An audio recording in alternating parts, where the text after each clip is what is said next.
Jammu Kashmir union territory आप जानते ही हैं किस तरीके से यहाँ पर चीज़ें बदलती हैं, ये हमें बताने की ज़रूरत नहीं है। कल यूनियन टेरिटरी को बने हुए 1 साल हुआ था। जिस तरीके से सेलिब्रेशंस हो रही थी और दूसरी तरफ से अयोध्या में राम मंदिर की नींव रखी जानी थी, उसके साथ साथ ही रात को एक और ख़बर आई जिसमें ये चीज़ कहा गया कि लेफ्टिनेंट गवर्नर जम्मू कश्मीर के जो मुर्मू जी हैं उन्होंने रिज़ाइन कर दिया गया। क्या वजूहात रही, क्या इसकी वजह रही, वो हमारे साथ इस समय जुड़े हैं जम्मू कश्मीर अपनी पार्टी के सीनियर नेता विक्रम मल्होत्रा जी। मल्होत्रा साहब, आप बताइए क्या वजूहात रही होगी, क्या वजह आपको लगती है कि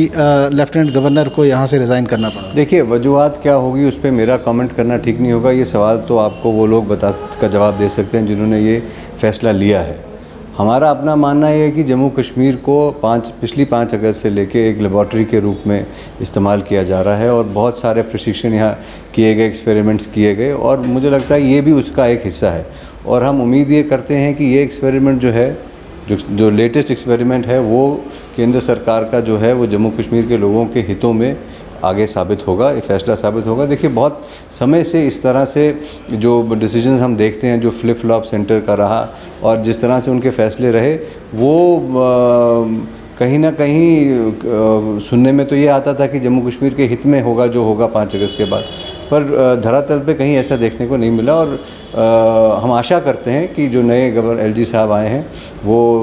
भी संवेदनशील होंगे और जम्मू कश्मीर की जो दिक्कतें हैं वो केंद्र के सामने रखेंगे और इनका जो निवारण है वो जम्मू कश्मीर के लोगों के हितों में होगा। तो सर, आपको लगता है कि 1 साल का जो अंतराल था, 1 साल के बाद ही गवर्नर को यहाँ से जाना पड़ा? आपको लगता है 1 साल पूरा नहीं हुआ? 1 साल भी पूरा नहीं हुआ, तो क्या आपको लगता है कहीं ना कहीं वो हैंडल नहीं कर सके सिचुएशन, या वो जम्मू कश्मीर को समझ नहीं सके? देखिए, मुझे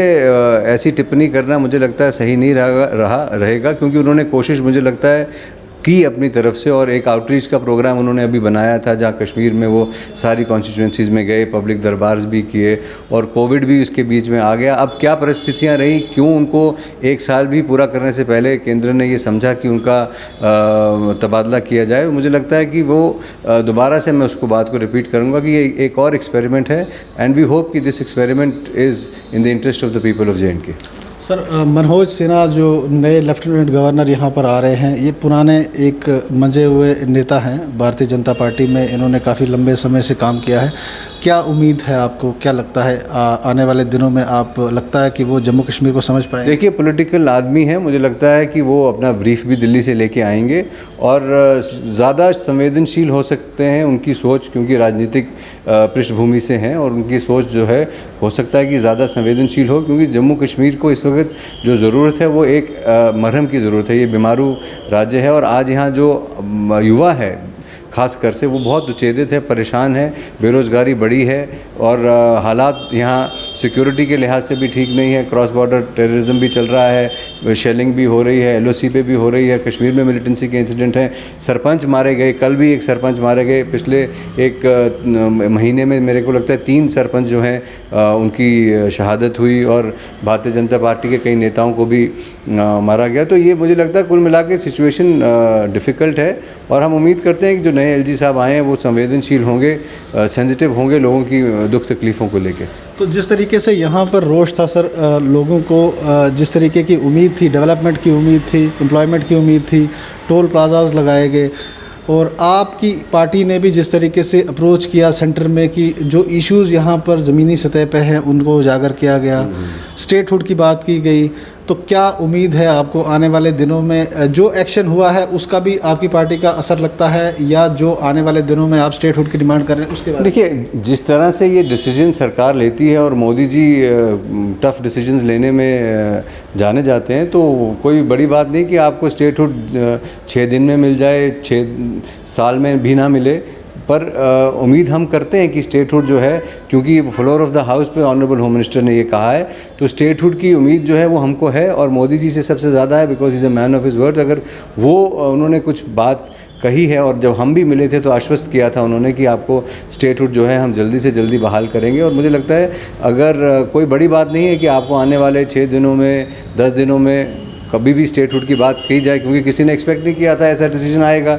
कि 1 साल से पहले LG साहब को बदल दिया जाएगा तो you can expect anything in this regime, but we hope that they work for the welfare of the people. Sir मेरा लास्ट सवाल आपसे रहेगा कि नए एलजी साहब आ रहे हैं,